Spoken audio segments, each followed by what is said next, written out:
was some pretty heavy stuff wearing on you. Do you feel comfortable for jumping right into it?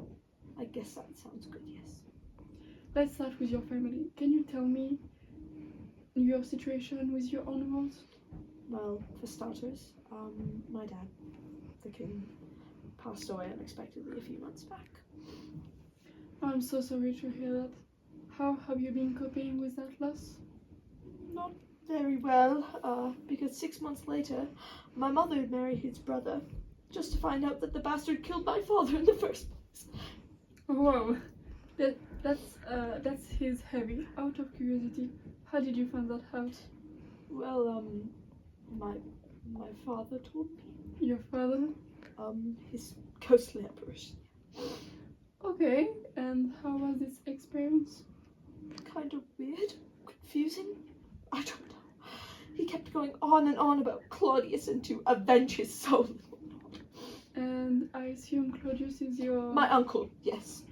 Obviously I listened to my father, but nobody would believe me if I told them that my dead father told me to do something, right? So I swore the witnesses to secrecy and began to play as if I was going, as a cover method to his madness, yada yada.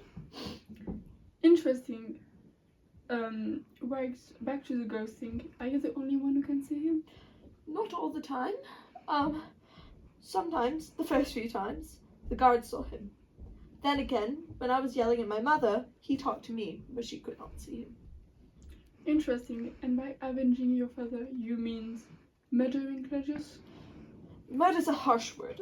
I prefer taking revenge. Well, did you, Kill him? Well, the thing is, I tried. But when I was going to, he was praying, and I tend to overthink things a lot, and I assumed that he would go to heaven, so I didn't. Okay. What do you think that you overthink? At the time, you feel you do not have to overthink?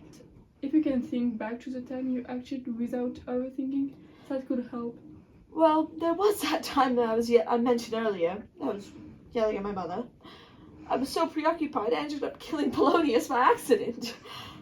He was right anyway, so no biggie. I just thought it was Claudius behind the curtain, so.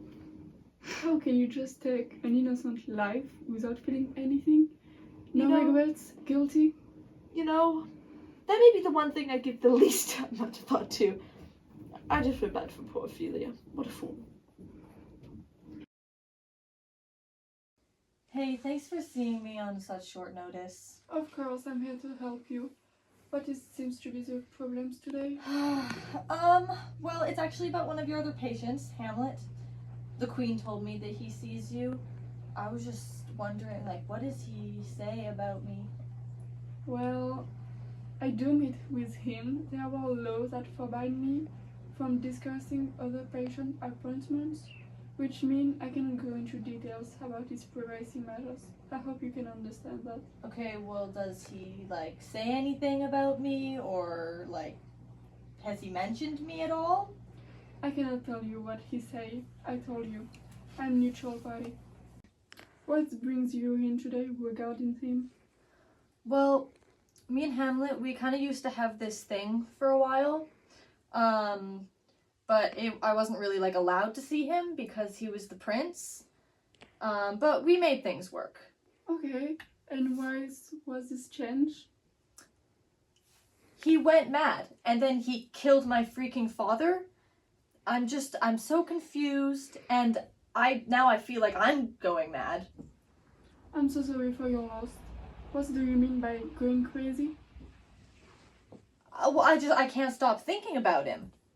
And, he leads me on, and then insults me, and then kills my father. I'm still completely enthralled by him, though. I mean, I thought he loved me. I still think he does. But deep down. Mm-hmm. Yeah, I just don't know what to do with myself, and I can feel myself losing it more and more every minute. Well, if I kiss my Saint Charity, alack and fie for shame, Young men will dot if they don't. To cock they are to blame. Quoth she before she tumble me, you promised me wed. He answered, so I would ha' done by yonder sun.